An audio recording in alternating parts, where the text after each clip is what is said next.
स्वागत है दोस्तों आप सभी का आज के इस नए वीडियो में। और हम लोग आज पढ़ेंगे पाचन। और इसके पिछली वीडियो में हम लोग अंतर्ग्रहण पढ़े थे, यानी कि इंजेक्शन। अगर वो वीडियो नहीं देखें तो आप प्ले लिस्ट में देख सकते हैं, बायोलॉजी के प्ले लिस्ट में लेक्चर 1 करके होगा। हम लोग अपना टॉपिक पे आते हैं, पाचन समझेंगे। पूरा पाचन तंत्र क्या है, कैसे काम करता है, इसको बहुत अच्छे तरीक़े से समझेंगे। समझिए। तो देखिए, हम लोग देखे थे कि जैसे हम लोग भोजन को मुख में लिए तो भोजन को मुख में लेना कहलाता है अंतर्ग्रहण, यानी कि इंजेक्शन। तो जैसे ही मुख में लेते हैं हम भोजन को, मुख में लेने के बाद तो हमारा भोजन का पाचन मुख से ही आरंभ हो जाता है, यहीं से स्टार्ट हो जाता है। और मुख में, हमारा मुंह में जो एक ग्रंथि रहता है, उस ग्रंथि को कहते हैं लार ग्रंथि। क्या कहते हैं उसको? उसको कहते हैं लार ग्रंथि। इस लार ग्रंथि से लार निकलता है। लार यानी कि सलाइवा। क्या निकलता है? सलाइवा। लार यानी कि इस ग्रंथि से क्या निकलता है? सलाइवा निकलता है।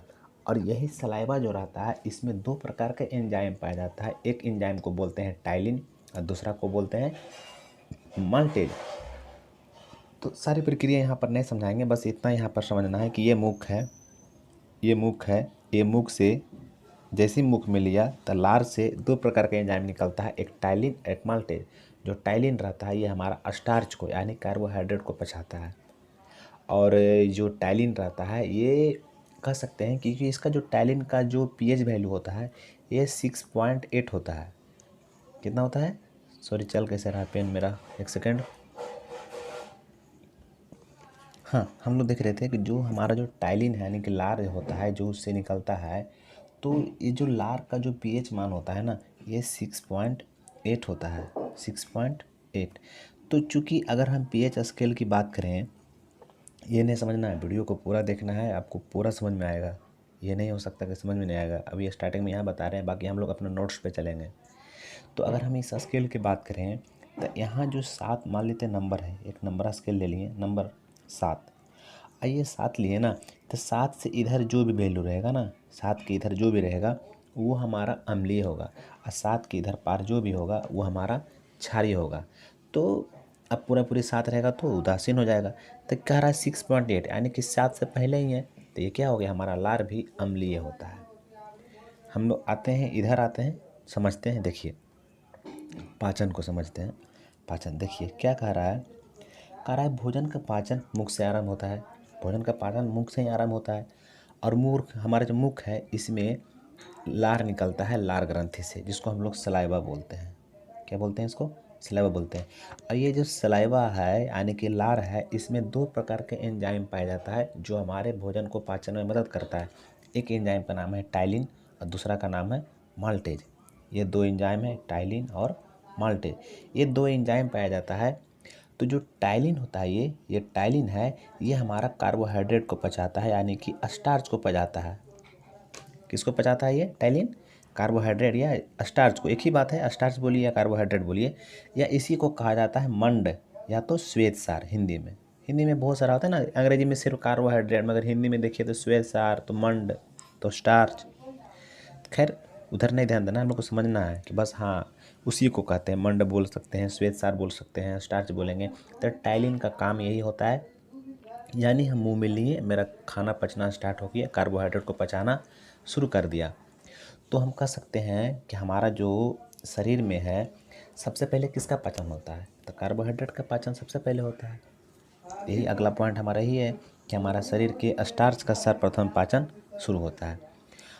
और लार का पीएच मान कितना होता है? 6.8 होता है। हम लोग देखे थे कि जैसे कि ये मान लिए 7 नंबर यहाँ पर है, तो यहाँ 7 है, इससे पहले जो भी रहेगा वो अम्लीय होगा, इसके बाद जो भी रहेगा तो वो क्षारीय होगा। तो चूंकि यहाँ 6.8 है, तो 6.8 है, तो ये क्या हो गया? हमारा लार भी अम्लीय होता है। और एक जो स्वस्थ व्यक्ति रहता है, इसके अंदर यानी कि 1.5 लीटर लार प्रतिदिन निकलता है। सोचिए कितना निकलता है लार प्रतिदिन, 1.5 लीटर लार निकलता है। उसके बाद जब भोजन पचता है, तो भोजन पचने के बाद जो ये हमारे से भोजन पचा, तो भोजन पचने के बाद ये हमारा देखिए आहार नाली है। ये आहार नाली के द्वारा भोजन पचने के बाद ये कहाँ चला जाता है? ये अमाशय में आ जाता है। देखिए यहाँ पर चलाता है। अब ये जैसे ही अमाशय में आता है, तो ये अगर भोजन अमाशय में रहता है तो पूरे 4 घंटा रहता है। अमाशय में भोजन रहता है 4 घंटा। कितना घंटा रहता है? 4 घंटा रहता है। तो इसमें भी एक ग्रंथि रहता है, उस ग्रंथि को कहते हैं पाइलोरिक ग्रंथि। क्या कहते हैं इसको? इसको कहते हैं पाइलोरिक ग्रंथि। पाइलोरिक, इसको बोलते हैं पाइलोरिक ग्रंथि। ये जो पाइलोरिक ग्रंथि है, इससे एक रस निकलता है जिसको कहा जाता है जठर रस। क्या बोला जाता है इसको? इसको कहते हैं जठर रस। इसको जठर रस बोला जाता है, जो हमारे पाइलोरिक ग्रंथि से निकलता है। तो यानी हमारा भोजन का पाचन सबसे पहले स्टार्च का पाचन हुआ, मुख में हुआ, मुख में ही हमारा टाइलिन का रिसाव हुआ, और जो टाइलिन जो है कार्बोहाइड्रेट को पचाता है। फिर वहाँ पर थोड़ी ना पूरा पाचन हो गया, हल्का सा आंशिक पाचन होगा। पाचन होने के बाद पाइप नली के द्वारा जो खाना का भोजन का आहार नली है, इस आहार नली के थ्रू हमारा कहाँ आ गया खाना? पाइलोरिक ग्रंथि यानी कि अमाशय में आ गया। और अमाशय में जैसे ही पहुंचा तो वहाँ पर से पाइलोरिक ग्रंथि से जठर रस निकलने लगा। जहाँ से क्या निकलने लगा? जठर रस निकलने लगा। और जठर रस, जो जठर रस रहता है, हम लोग आते हैं वहाँ पे, सब यहाँ ने समझना, यहाँ यही समझना कि देखिए यहीं पर अमाशय यही था, यही समझना कि ये अमाशय था और यहीं से पाइलोरिक ग्रंथि निकलता है। इसीलिए फिगर थोड़ा सा फिगर बताएं हल्का सा। अब देखिए, तो जैसे ही मतलब कहने का मतलब कि भोजन निकला, तो जो हमारा जठर रस रहता है, जिसको गैस्ट्रिक जूस बोलते हैं। क्या बोलते हैं इसको? जठर रस को, जठर रस को बोलते हैं गैस्ट्रिक जूस। पूछेगा अब अमाशय में भोजन कितना देर रहता है, तो 4 घंटा तक रहता है। छोटी आंत में भी 4 ही घंटा रहता है। तो जो पाइलोरिक ग्रंथि से जठर रस निकला, तो जठर रस भी हमारा अम्लीय होता है और इसका रंग हल्का पीला होता है। और इसका जो पीएच मान होता है 0.9 से 1.5 होता है। सबका पीएच मान जरूर याद रखिएगा आप। जैसे लार का पीएच मान पूछ देगा आपसे कि लार का पीएच मान कितना होता है, तो 6.8। उसी तरह से आपको याद रखना है कि गैस्ट्रिक जूस यानी जठर रस का पीएच मान कितना होता है, तो 0.9 से 1.5 के बीच में होता है। तो कह सकते हैं ये भी हमारा क्या हो गया? अम्लीय हो गया। तो हमारा ये जठर रस भी जो होता है, ये भी अम्लीय होता है। तो ये जो जठर रस जो है, ये पाचन में सहायता करता है, क्योंकि इसके अंदर भी जैसे लार में 2 एंजाइम पाया गया था, एक टाइलिन एक माल्टेज। उसी प्रकार से हम लोग माल्टेज के बारे में देखेंगे, क्या होगा आगे देख लेंगे माल्टेज के बारे में। ऐसे माल्टेज जो रहता है ना, ये माल्टोज को ग्लूकोज में बदलने का काम करता है। अब माल्टोज क्या होता है? ये जो कार्बोहाइड्रेट रहता है, शर्करा रहता है ना, जो शर्करा बन जाता है, उसी को फिर उसको मतलब कि माल्टोज कहते हैं। और वही माल्टोज को ये माल्टेज है ना, यही माल्टोज को फिर ये ग्लूकोज में बदल देता है। वो उसको हम लोग देखेंगे, हम लोग स्पेशल जब पढ़ेंगे ना, छोटी आंत में जब पाचन, अभी इसी वीडियो में पढ़ेंगे, छोटी आंत में पाचन पढ़ेंगे, तो उसमें हम लोग माल्टोज के बारे में पढ़ लेंगे। अभी हम लोग यहीं पे आते हैं। तो हम लोग देखे थे कि लार में 2 प्रकार का एंजाइम निकलता है, एक टाइलिन और एक माल्टेज। उसी प्रकार से जठर रस में भी 2 प्रकार का एंजाइम निकलता है, एक कहलाता है पेप्सिन और एक कहलाता है रेनिन। तो ये दोनों जो है ना, पेप्सिन और रेनिन, ये दोनों प्रोटीन को ही पचाता है। मगर ये जो पेप्सिन है, ये सिंपल प्रोटीन हम लोग जो भी खाते हैं, दाल वगैरह ये सब जो भी खाते हैं, और जहाँ से हम लोग प्रोटीन का सोर्स लेते हैं, प्रोटीन लेते हैं, तो ये जो पेप्सिन है उस प्रोटीन को पचाता है। और उस प्रोटीन, चूँकि प्रोटीन बहुत हार्ड होता है एक प्रकार से, वो सरल नहीं होता है, तो जो पेप्सिन क्या करता है, प्रोटीन को तोड़ करके पेप्टोन से बदल देता है। सवाल पूछता है ये कि जो पेप्सिन है, ये किसको पाचन करता है? तो पहले नंबर ये पाचन करता है प्रोटीन का। और किसको तोड़ता है? तो ये जो पेप्सिन है, ये प्रोटीन को तोड़ता है या प्रोटीन को पचाता है, और प्रोटीन को तोड़ करके पेप्टोन्स में बदल देता है। और जो पेप्टोन्स होता है, ये प्रोटीन से सरल पदार्थ होता है, तो सरल बना देता है, हमारे लिए आसान हो जाता है। तो हम क्या बताएं कि पेप्सिन और रेनिन दोनों ही जो है प्रोटीन का पाचन करता है। मगर जो पेप्सिन है, ये सिंपल प्रोटीन, ये सब जो हम खाते हैं बाहर से। अब मगर जो रेनिन है ना, ये दूध में जो प्रोटीन पाया जाता है, जो दूध में प्रोटीन पाया जाता है, उसको कहा जाता है केसिन। क्या कहा जाता है उसको? मिलेगा आगे, उसको कहा जाता है केसिन। ये जो रेनिन है, ये दुग्ध प्रोटीन केसिन को पचाएगा। यानी ये भी प्रोटीन को ही पचाता है पेप्सिन, और रेनिन भी प्रोटीन को ही पचाता है। हम लोग इसको क्लियर कर लेते हैं, पेप्सिन को। पेप्सिन में कन्फ्यूजन नहीं रहना चाहिए। पूछेगा पेप्सिन आखिर आता कहाँ से है, तो हम लोग देखें कि अमाशय में जैसे ही भोजन पहुँचता है, तो वहाँ पर पहुँचने पे एक ग्रंथि है जिसको कहा जाता है पाइलोरिक ग्रंथि। इस ग्रंथि से जठर रस निकलता है। उस जठर रस के अंतर्गत ही, उसी के अंदर 2 एंजाइम रहता है, पेप्सिन और रेनिन। ये जो पेप्सिन होता है, ये पेप्सिन प्रोटीन को पचाता है, और ये क्या करता है कि जो प्रोटीन हम लोग लेते हैं, वो प्रोटीन को तोड़ करके पेप्टोन्स में बदल देता है। किसमें? पेप्टोन्स में। चूँकि पेप्टोन सरल पदार्थ होता है, हमारे लिए अच्छा है। अब आगे देखते हैं रेनिन। अब देखिए रेनिन जो है, देखिए वही है ना, ये जो रेनिन है, ये केसिन को पचाता है। कहेगा केसिन क्या है, तो केसिन दुग्ध प्रोटीन यानी दूध में पाया जाने वाला प्रोटीन है ये केसिन। तो ये दोनों का अलग अलग काम है, वो सिंपल प्रोटीन वो प्रोटीन को पचाता है, बट रेनिन जो है ये दुग्ध प्रोटीन केसिन को पचाता है। तो कहेगा कि ये क्या करता है आखिर में, ये रेनिन करता क्या है, तो क्या करता है कि जो दूध प्रोटीन केसिन रहता है इसको पैरा कैसिनेट में बदल देता है। किस में बदलता है, पैरा कैसिनेट में बदल देता है ये दुग्ध प्रोटीन जो केसिन है। ये क्या करता है, जैसे ही हम लोग दूध लेते हैं तो दूध को तुरंत दही के रूप में बदल देता है, और दही रूप में बदलने के बाद ये जो दूध प्रोटीन है, जो दुग्ध प्रोटीन केसिन है यानी केसिन को ये पैरा कैसिनेट में बदल देता है। उसके बाद अभी इस अमाशय में क्रिया जो हमारा स्टोमक में पाचन देख रहे हैं इसको अभी समाप्त तो नहीं हुआ है, इसमें और होता है। पहला देखें कि अमाशय में पैलोरी ग्रंथि से जठर रस निकला, फिर अमाशय में ही एक और ग्रंथि है जिसको कहा जाता है ऑक्सिंटिक ग्रंथि। क्या कहा जाता है उसको, ऑक्सिंटिक ग्रंथि। इस ऑक्सिंटिक ग्रंथि से हाइड्रोक्लोरिक अम्ल निकलता है। क्या निकलता है, हमारा HCl निकलता है, HCl यानी कि हाइड्रोक्लोरिक अम्ल निकलता है इससे, HCl। मेरा पेन खराब हो गया है, चल नहीं पा रहा अच्छा से। इससे जो है क्या निकलता है, HCl निकलता है, किससे, अमाशय से। अब HCl क्या करता है, हम लोग जो भी खाना खाते हैं तो ऐसा नहीं होता, हम लोग बहुत सारा कुछ जाने अनजाने में कुछ बैक्टीरियल चीज़ भी ले लेते हैं। तो क्या करता है कि भोजन के साथ जो बैक्टीरियल चीज़ आता है ये हाइड्रोक्लोरिक अम्ल उस बैक्टीरियल चीज़ को या बैक्टीरिया को, जीवाणु को नष्ट कर देता है, और साथ ही साथ जो एंजाइम की अभिक्रिया को तेज करता है। एंजाइम क्या करता है, खाना पचाने में हमको मदद करता है, ये क्या करता है उसके अभिक्रिया में और तेज़ी ला देता है, और साथ ही साथ ये जो भोजन का जो माध्यम रहता है उसको अम्लीय कर देता है। तो क्या होता है कि जो लार रहता है, तो लार का हम लोग देखे थे पीएच मान कितना था, 6.8 था ना लार का पीएच मान। तो क्या करता है कि यहाँ पर जो टाइलिन आता है खाना के साथ में, टाइलिन जो हमारा जो बोले थे कि टाइलिन भी एक प्रकार का एंजाइम होता है जो स्टार्च यानी कार्बोहाइड्रेट को पचाता है। तो यहाँ पर जब टैलिन आता है ना, जब हाइड्रोक्लोरिक अम्ल के साथ मिलता है तो यहाँ पर इसका क्रिया खत्म हो जाता है, क्योंकि इसका पीएच मान कितना कम है, मगर हाइड्रोक्लोरिक अम्ल का पीएच मान यानी कि लगभग 0 होता है या कुछ ऐसा ही कुछ होता है, यानी बहुत ज़्यादा अम्लीय होता है। तो क्या होता है यहाँ पर जो टैलिन की क्रिया है यहाँ पर आने के बाद क्या हो जाता है, ख़त्म हो जाता है। तो याद यहाँ पर यही रखना है कि हमारा हाइड्रोक्लोरिक अम्ल कहाँ से निकलता है, तो पहले नंबर तो अमाशय से निकलता है, अमाशय के ऑक्सिंटिक ग्रंथि से निकलता है। इसका काम यही है कि भोजन के साथ जो जीवाणु आता है उस जीवाणु को नष्ट कर देना, दूसरा एंजाइम की अभिक्रिया को तेज कर देना, और साथ ही साथ तीसरा काम ये है कि भोजन को माध्यम को अम्लीय कर देना है। इतना अम्लीय कर देता है कि जो टैलिन आता है उधर से उसका क्रिया यहाँ पर ख़त्म हो जाता है, यानी जो टैलिन जो कार्बोहाइड्रेट का पाचन कर रहा था वो अब काम करना बंद कर देता है, और आगे जो कुछ प्रोटीन मिलेगा, सॉरी और कोई दूसरा एंजाइम मिलेगा वो फिर पाचन करेगा आगे। टाइलिन की क्रिया यहाँ पर आकर ख़त्म हो जाता है। समझ रहे हैं बात को, हाँ इसीलिए लिखा हुआ है, इसके कारण लार के साथ आए हुए टाइलिन की क्रिया यहाँ समाप्त हो जाती है, ख़त्म हो जाता है टाइलिन की क्रिया। अब वही बात है कि अमाशय में 4 घंटे भोजन पचने के बाद भोजन कहाँ चला जाता है, पकवास में चला जाता है, जाकर के पकने चल जाता है। पहले देखिए कन्फ्यूजन नहीं होना है, मुँह से हम लोग खाना लिए, देखिए हम लोग मुँह से खाना लिए, मुँह में खाना जैसे ही ला लें तो पहले गया कहाँ, अमाशय में। पहले कहाँ गया, सबसे पहले ये अमाशय में आया, पहले मुंह से स्टार्ट किए यहाँ पर 1 नंबर में, उसके बाद ये अमाशय में आ गया।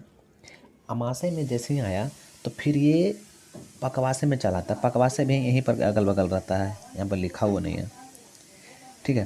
तो इतना याद रखना है कि पहले मुँह हुआ, उसके बाद पहले अ फिर प, तो पहले बाद में फिर पकवास से आएगा। तो हम लोग अगला देखेंगे पकवास है। तो यही है कि समझना है। तो अमाशय में जैसे कि भोजन जितना क्रिया इसका होना था, जठर रस निकला, जठर रस में देखें कि 2 प्रकार का एंजाइम है, पेप्सिन और रेनिन, ये दोनों प्रोटीन का पाचन कर दिया। साथ ही साथ यहाँ पैलोरी जो ऑक्सिंटिक ग्रंथि से HCl निकला, ये HCl जो है जीवाणु को नष्ट कर दिया, एंजाइम की अभिक्रिया को तेज कर दिया, भोजन का माध्यम को अम्लीय कर दिया, जिसके कारण अम्लीय इतना हो जाता है जिसके कारण फिर देखिएगा जब हम लोग आगे देखेंगे ना तो देखेंगे फिर भोजन का माध्यम क्षारीय हो जाएगा, आगे फिर निकलेगा कुछ ऐसा ऐसा। हम लोग जब आगे देखेंगे ना, इसमें जब पकवासे में पाचन देखेंगे तो उसमें देखिएगा कि जब पकवासे से हमारा पित्त रस निकलता है, पित्त रस पूरी क्षारीय होता है, तो क्या करेगा फिर भोजन का माध्यम जो है वो क्षारीय बन जाएगा फिर। तो अमाशय में 4 घंटा भोजन पचने के बाद कहाँ चला जाता है भोजन हमारा? पकवाशय में पहुँच जाता है। अब पूछेगा कि पकवाशय में भोजन आखिर कैसे पहुँचता है? तो ये पहुँचता है क्रम से सिकुड़न और मंथन के कारण। मंथन और क्रम से सिकुड़न के कारण जो भोजन कहाँ पहुँच जाता है? ये क्रम से मंथन, आमाशय में मंथन और क्रम से सिकुड़न के कारण भोजन पकवाशय से आमाशय से पकवाशय में पहुँच जाता है। ठीक है, चलिए आगे देखते हैं। देखिए अब हम लोग देखते हैं कि पकवाशय में पाचन यानी ड्यूडेनम में डाइजेशन इन ड्यूडेनम। अब देखिए कहा जाता है कि जैसे ही हमारा खाना जो है यानी भोजन ये जैसे ही पहुंचता है पकवाशय में तो वहाँ पर तुरंत एक यकृत से जूस निकलता है। उस जूस को कहते हैं पित्तरस। जैसे ही पकवाशय में भोजन पहुंचा तो हमारा जो यकृत है ये यकृत से तुरंत, देखिए पकवाशय यहीं पर ही होगा, देखिए ये हमारा यकृत है, अब पकवाशय यहीं पर होगा तो तुरंत इससे जूस निकलता है। इस जूस को कहते हैं पित्तरस। क्या कहते हैं उसको कहते हैं पित्तरस यानी कि बाइल जूस। भोजन जैसे ही पकवाशय में पहुंचा क्या निकला यकृत से? कहाँ पूछेगा? पित्तरस का रिसाव कहाँ से होता है? यकृत से होता है। भी सब है तो ये यकृत से क्या निकला? पित्तरस निकला। और इस पित्तरस का देखिए pH वैल्यू जो है 7.7 होता है, यानी कि क्षारीय हो गया। इसलिए लिख रहा है कि जो हमारा पित्तरस होता है ये क्या होता है? क्षारीय द्रव होता है। ये भोजन को क्या करता है? ये भोजन को जो अम्लीय बना रहता है उसको फिर से क्षारीय बना देता है। और ये भी साथ ही साथ, ये तो हम लोग तो मारता ही था बैक्टीरिया को, ये भी मारता है। ये भी क्या करता है कि भोजन के साथ आए हुए जीवाणुओं को मारता है, मगर इसमें कोई एंजाइम नहीं पाया जाता है। यह क्या करता है? इसका जैसे कि अम्लीय HCl में क्या था, कुछ एंजाइम हम लोग पढ़े नहीं पढ़े, उसी प्रकार ये जो पित्तरस रहता है इसमें भी कोई एंजाइम नहीं पाया जाता है। तो जिस प्रकार वो एंजाइम की अभिक्रिया को तेज कर रहा था उस प्रकार हमारा जो पित्तरस है जो क्षारीय है पूरी तरह से, ये भी एंजाइम की अभिक्रिया क्या कर रहा है? तेज कर दे रहा है। मगर पकवाशय में ही एक और है जिसको कहा जाता है अग्न्याशय, यानी कि पैनक्रियाज। अग्न है ना, अग्नाशय नहीं बोल रहे हैं, अग्न्याशय, पैनक्रियाज। तो यही जो पकवाशय है इसी में एक हमारा है अग्न्याशय। ये अग्न्याशय जो है ना, इससे एक रस निकलता है जिसको कहा जाता है अग्न्याशयी रस। चूँकि अग्न्याशय से निकलता है इसलिए कहा जाता है अग्न्याशयी रस कहा जाता है इसको, जिसका pH वैल्यू होता है 7.5 से 8.3, यानी पूरी तरह से क्षारीय होता है। ये भी हमारा जो अग्न्याशय रस है ये भी पूरी तरह से क्या होता है? ये क्षारीय होता है। आगे देखिए क्या होता है फिर, तो पूछेगा। देखिए ये हम लोग पकवाशय के बारे में देख रहे हैं पूरा, यकृत से पित्तरस निकला और इसी पकवाशय में जो हमारा एक और ग्रंथि होता है जिसको जैसे यकृत होता है उसी प्रकार से अग्न्याशय होता है। इस अग्न्याशय से अग्न्याशयी रस निकलता है जिसका pH वैल्यू 7.5 से 8.3 के बीच में होता है, यानी क्षारीय होता है ये भी।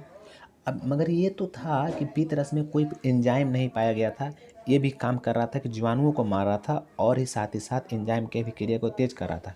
मगर ये जो अग्न्याशय से अग्न्याशयी रस निकलता है ये इसको पूर्ण पाचक रस कहते हैं, क्योंकि इससे ये क्या करेगा, जो अग्न्याशयी रस है इसमें जो एंजाइम पाया जाएगा ना वो तीनों को पचाएगा, वसा को भी पचाएगा, प्रोटीन को भी पचाएगा और कार्बोहाइड्रेट को भी पचाएगा। तो हम लोग ये देखेंगे कि जो अग्न्याशयी रस है इसमें कौन कौन सा एंजाइम पाया जाता है। तो इसमें 3 प्रकार का एंजाइम पाया जाता है, ट्रिप्सिन, एमाइलेज और लाइपेज। कौन कौन? ट्रिप्सिन, एमाइलेज और लाइपेज।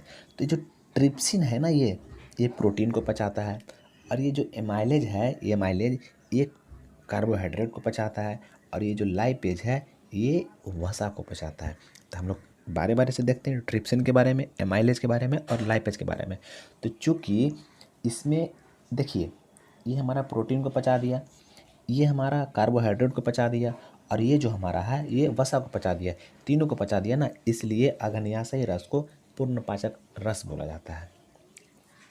समझते हैं ट्रिप्सिन जो है ये प्रोटीन को पचाता है, सॉरी यहाँ पहचानता है लिखा गया, एक सेकेंड सॉरी। हाँ, तो हम लोग देख रहे हैं जो ट्रिप्सिन जो है ये किसको पचाता है? ये प्रोटीन को पचाता है। ये क्या करता है कि प्रोटीन को पॉलीपेप्टाइड्स में तोड़ देता है। किस में तोड़ता है? पॉलीपेप्टाइड्स तथा एमिनो एसिड में बदल देता है। ये ट्रिप्सिन का काम इतना है कि जैसे ही इसमें प्रोटीन आया तो प्रोटीन को पचाना शुरू कर देता है, और प्रोटीन को क्या करता है? पॉलीपेप्टाइड्स किस में? पॉलीपेप्टाइड्स और कुछ को एमिनो अम्ल में बदल देता है। मेनली रूप से ये पॉलीपेप्टाइड्स में बदलता है और कुछ को एमिनो अम्ल में बदल देता है। दूसरा एमाइलेज, याद कैसे रखेगा ना, हम लोग ट्रिप्सिन कर रहे हैं तो ट्री या फिर बात क्या आ रहा है, प आ रहा है ना, तो ट्रिप्सिन में प्रोटीन को पचाएगा। एमाइलेज यानी कि एमाइलेज यानी समझ सकते हैं माइलेज टाइप का, यानी माइलेज हम लोग कैसे देते हैं, हम लोग कार्बोहाइड्रेट खाते हैं, एनर्जी मिलता है हम लोग को, तो याद आ जाएगा। फिर लाइपेज याद ही हो जाएगा, 2 याद हो गया, तीसरा याद हो जाएगा कि एक प्रोटीन पचाएगा, एक कार्बोहाइड्रेट पचाएगा, तो एक जाहिर सी बात है वसा को, क्योंकि अगर ऐसे रस है पूर्ण पाचक रस है, इसमें तीनों का पाचन होता है। तो देखिए जो हमारा एमाइलेज है ये किसको पचाता है, ये कार्बोहाइड्रेट को पचाता है। ये क्या करता है, कार्बोहाइड्रेट को पचा करके घुलनशील शर्करा में बदल देता है। किसमें, घुलनशील शर्करा में बदल देता है एमाइलेज। और ये जो लाइपेज है, ये अगला लाइपेज, ये वसा को पचाता है। ये क्या करता है, वसा को, चूँकि वसा है तो इसको वसीय अम्ल में और कुछ को ग्लिसरॉल में बदल देता है। कह सकते हैं ना तीनों को कि हाँ ये पूर्ण पाचक रस है ये तीनों, यानी अग्न्यासी रस को हम पूर्ण पाचक रस बोल सकते हैं, क्योंकि इसके अंदर क्या है, तीनों प्रकार के एंजाइम पाया गया जो तीनों को पचाता है। कहा जाता है हमारा भोजन के मुख्य भाग कार्बोहाइड्रेट, प्रोटीन और वसा तीनों को पचाने वाला पहला रस अग्न्याशयी रस है। यह तीनों को पचाने वाला एंजाइम है, इसलिए अग्न्याशयी रस को पूर्ण पाचक रस कहा जाता है। समझ गए। अब जैसे ही हमारा भोजन पका, सबसे पहले मुंह से स्टार्ट हुआ, मुंह से स्टार्ट होने के बाद अमाशय में आया, अमाशय में पचने के बाद फिर हमारा भोजन पकवाशय में आ गया, और जब हमारा भोजन जब पकवाशय में इतना प्रक्रिया हो गया तब जा कर के कहाँ चला जाएगा, ये छोटी आंत में चला जाएगा। हमारा जो पकवाशय है कहाँ चला जाएगा, ये छोटी आंत में चला जाएगा, और जा कर के वहाँ पर उसका पूर्ण पाचन होता है। यानी कि हमारा भोजन का अंतिम रूप से पूर्ण पाचन कहाँ होता है, छोटी आंत में होता है। तो कहाँ जाता है, पकवाशय में पचने के बाद ये कहाँ चला जाता है, छोटी आंत में चला जाता है। अब देखिए हम लोग देख लेंगे छोटी आंत में यानी स्मॉल इंटेस्टाइन में पाचन देख लेते हैं। तो कह रहा है हमारे भोजन का अंतिम पाचन छोटी आंत में होता है, हमारे भोजन का अंतिम पाचन छोटी आंत में होता है। तो जो छोटी आंत की जो दीवार रहता है ना, उसका एक प्रकार से छोटी आंत तो घिरा हुआ रहता है, माने कि सबका अपना अपना ये होता है ना, एक प्रकार से जो दीवार रहता है छोटी आंत का, वहाँ से भी कुछ रस निकलता है अंदर से ही, इसलिए इसको आंतरिक रस भी कहते हैं। तो जो छोटी आंत से जो आंतरिक रस होता है, इस रस में भी कितना प्रकार का एंजाइम पाया जाता है। इस रस में वो एंजाइम कौन कौन है, वो एंजाइम हमारा हो गया इरेप्सिन, माल्टेज, देखिए माल्टेज आ गया ना, सुक्रेज, लैक्टेज और लाइपेज। ये 5 प्रकार के एंजाइम हमारा निकलता है। किससे, ये छोटी आंत की आंतरिक दीवार से निकलता है, वहीं से रस निकलता है, और उस रस में एंजाइम होता है जो अलग अलग तरह का चीज़ को पचाता है। हम लोग पहले मतलब देखते हैं इरेप्सिन के बारे में। तो हम लोग देखते आ रहे थे कि हमारा ये क्या कहते हैं उसको, अरे यार, पैलोरी ग्रंथि से क्या निकलता है, हाँ पेप्सिन और रेनिन, कि पेप्सिन और रेनिन जो था ये क्या कर रहा था, पेप्सिन जो है ये प्रोटीन को पचा रहा था। उसी प्रकार से जो पेप्सिन के जैसा ही है ये है इरेप्सिन। तो ये नहीं लग रहा है कुछ उसी जैसा, पेप्सिन जैसा ही लग रहा है। तो ये भी जो इरेप्सिन है ये भी प्रोटीन को ही पचाता है। जो प्रोटीन बच जाता है उधर से, यानी अमाशय में पकवाशय में पचने के बाद भी अगर बावजूद कुछ प्रोटीन अगर बच गया, तो जो शेष प्रोटीन होता है, यानी कि जो कोई पेप्टोन से, जैसे पेप्टोन से बदला, वो फिर जैसे हुआ था ना कि अमाशय में गया तो प्रोटीन को तोड़ कर पेप्टोन से बदल देता है, तो पेप्टोन से फिर गया होगा पकवाशय में, कुछ वहाँ पर पाचन हुआ होगा उसको, फिर भी अगर कुछ बच गया होगा तो क्या करता है, यहाँ पर आने के बाद इरेप्सिन इसको पूरी पचा देता है। यानी कि इरेप्सिन क्या करता है कि जो शेष प्रोटीन होता है या पेप्टोन्स होता है, इसको पूरी एमिनो एसिड में बदल देता है। ऐसे भी हम लोग का पाचन होता है, जब प्रोटीन पाचन होता है फाइनली एमिनो अम्ल में ही बनता है। तो वही होता है कि ये क्या करता है, ये जो शेष प्रोटीन बचता है, ये प्रोटीन को क्या करता है और पेप्टिन्स को एमिनो एसिड में बदल देता है इरेप्सिन। इरेप्सिन का इतना काम है कि एमिनो एसिड में बदल दे। इरेप्सिन यानी याद रहेगा, आप याद रखिएगा कि जैसे पेप्सिन पढ़े तो उसी प्रकार से इरेप्सिन। अब देखिए अगला आया माल्टेज। माल्टेज क्या कह रहा है कि शरीर के रसायनों द्वारा स्टार्च से बनाए गए शर्करा, यानी हम लोग के शरीर में किसी प्रकार से जैसे भी अगर शर्करा ग्लूकोज का निर्माण होता है तो उसी ग्लूकोज को माल्टोज कहा जाता है। ये जो माल्टेज होता है ना, ये लैक्टेज जो होता है ये माल्टोज को ग्लूकोज में बदल देता है। यानी हमारा शरीर को एनर्जी के लिए क्या चाहिए, ग्लूकोज चाहिए। हम लोग डायरेक्ट शर्करा ये सब नहीं ले सकते हैं, तो क्या करता है ये माल्टोज को ग्लूकोज में बदल देता है। तो माल्टेज का इतना ही काम है कि जो माल्टेज रहता है हमारा शरीर माल्टोज रहता है उसको ग्लूकोज में बदल देता है। अगला है सुक्रेज। इस सुक्रेज जो है ना, ये देखिए नाम से पता चल रहा है सुक्रेज, ये क्या कर रहा है, ये सुक्रोज को ग्लूकोज में बदलेगा। किसमें, जो सुक्रोज होता है ये सुक्रोज को ग्लूकोज और फ्रुक्टोज में बदल देता है। आगे सब कन्फ्यूजन दूर होगा आपको सुक्रोज और फ्रुक्टोज का। तो क्या करता है सुक्रोज, क्या करता है ये सुक्रोज, और बस जो बताया जा रहा है इसको अच्छे तरीक़े से कॉपी में लिख ले, याद कर ले। और हाँ, वीडियो अच्छा लगेगा तो वीडियो को लाइक ज़रूर करना दोस्त, छोड़ना नहीं है। अब समझना, सपोर्ट बनाए रखना है, ताकि हम ऐसे भी हम फिर वीडियो बनाते रहेंगे। कभी कभी टाइम नहीं मिल पाता जिसके कारण नहीं बना पाते हैं, बट जब जब टाइम मिलेगा वीडियो बनाएंगे ही बनाएंगे। समझिए, तो ये जो सुक्रोज हो गया ये क्या करता है, जो सुक्रेज हो गया, सुक्रेज यानी अंग्रेजी मीनिंग याद रखिए सुक्रेज। ये जो सुक्रेज हो गया ना, ये क्या करता है सुक्रोज को ग्लूकोज और कुछ को फ्रुक्टोज में बदल देता है। अब लैक्टेज जो है, ये जो लैक्टेज है, यह जो हमारा बॉडी में लैक्टोज बनता है, हमारा बॉडी में जो लैक्टोज बनता है, ये क्या करता है कि लैक्टोज को ग्लूकोज और ग्लैक्टोज में बदल देता है। सबका एकदम याद रख लीजिएगा, ये सब एग्ज़ाम में आएगा ही तो आएगा कि जो लैक्टेज है किसको बदलता है। ऑप्शन दे देगा ग्लूकोज फ्रुक्टोज में, ग्लूकोज ग्लैक्टोज में, ऐसे करके ऑप्शन कंफ्यूज कर देगा। तो याद रखिएगा कि जो लैक्टेज होता है ये लैक्टोज को ग्लूकोज और ग्लैक्टोज में बदलता है। अभी उतना ये नहीं है कि वीडियो नहीं बहुत लंबा हो जाएगा, देख रहे हैं 26 मिनट अभी ही हो चुका है, 26 मिनट प्लस हो गया है। आगे देखिए, याद रखिएगा, इसमें जो लिखा हुआ ना इसे लिख लीजिए, इसको याद कर लीजिएगा। अब देखिए लाइपेज जो है ये क्या करता है, वसा को वसीय अम्ल एवं ग्लिसरॉल में बदल देता है। लाइपेज क्या कर रहा है, वसा को वसीय अम्ल एवं ग्लिसरॉल में बदल रहा है लाइपेज। कोई और था ना जो बदल रहा था, हम लोग पढ़े थे लाइपेज के बारे में पढ़े थे, जो अग्नाशयी रस में जो 3 प्रकार का एंजाइम था ना, ट्रिप्सिन, एमाइलेज, लाइपेज, जो लाइपेज के बारे में पढ़े थे कि वसा को पचाता है और वसीय अम्ल एवं ग्लिसरॉल में बदल देता है, वही लाइपेज है। तो इससे भी निकलता है, जो छोटी आंत होता है इसके भी आंतरिक दीवारों से ये लाइपेज निकलता है, जो कि ये वसीय अम्ल ग्लिसरॉल में वही काम करेगा ना। और हमारा लाइपेज प्रतिदिन हमारे शरीर में, यानी लाइपेज नहीं कर सकते हैं, इस पॉइंट को हमको अलग लिखना चाहिए था। ये पॉइंट को, ये जो पॉइंट लिखे हैं ना हम अलग ही कर देते हैं। हाँ, हम लोग लाइपेज को देख रहे थे, यानी कि जो लाइपेज जो रहता है वही चीज़ है, हम लोग पढ़े थे इसको कि ये वसा को वसीय अम्ल एवं ग्लिसरॉल में बदल देता है ये लाइपेज। और हमारा शरीर में प्रतिदिन 2 लीटर आंतरिक रस निकलता है। यानी 2 लीटर निकलने का मतलब हो गया, ये जो 5 प्रकार के एंजाइम है इसमें डेली के डेली 2 लीटर निकलता है। इसमें जो ये 5 प्रकार के एंजाइम उसमें रहता है, तो जा करके हमारा ये पाचन की प्रक्रिया यहाँ पर समाप्त होता है। और बोले थे कि जिस प्रकार से हमारा अमाशय में 4 घंटा भोजन रहता है, उसी प्रकार से हमारा भोजन जो है ये छोटी आंत में भी 4 घंटा रहता है। हम लोग देखे थे ना, अमाशय में 4 घंटा भोजन रहा था, तो उसी प्रकार से हमारा छोटी आंत में भोजन 4 घंटा तक रहता है। और छोटी आंत की जो लंबाई होती है वो 6 मीटर होती है। तो इस प्रकार हमारे भोजन का पूर्ण पाचन कहाँ ख़त्म होता है या संपन्न होता है, ये छोटी आंत में होता है।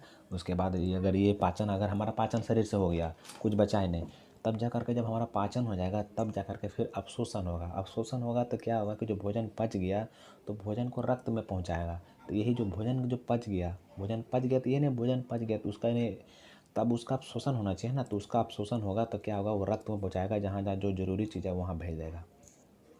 तो हम लोग अगले वीडियो में अवशोषण, स्वांगीकरण, मल परित्याग और मल परित्याग पढ़ने के बाद फिर हम लोग क्षुधा केंद्र देखेंगे। यानी क्षुधा केंद्र कहने का मतलब जिसको हम लोग भूख केंद्र कहते हैं। उसके बाद फिर जो हमारे पाचन में कौन कौन सा अंग भाग लेता है, जैसे कि यकृत भाग लेता है, लीवर, तो इसके बारे में देखेंगे डिटेल में, लीवर के बारे में। तो शायद वीडियो हमारा यहीं तक है, वीडियो ख़त्म हो गया। तो वीडियो देखने के लिए आपका बहुत बहुत धन्यवाद। और हाँ, वीडियो अच्छा लगा तो वीडियो को लाइक ज़रूर करना है और चैनल को सब्सक्राइब कर लेना है, ताकि इसी प्रकार के वीडियो आपके पास हमेशा हमेशा आते रहे। हम लोग मिलते हैं अगली वीडियो में। वीडियो देखने के लिए आपका बहुत बहुत धन्यवाद।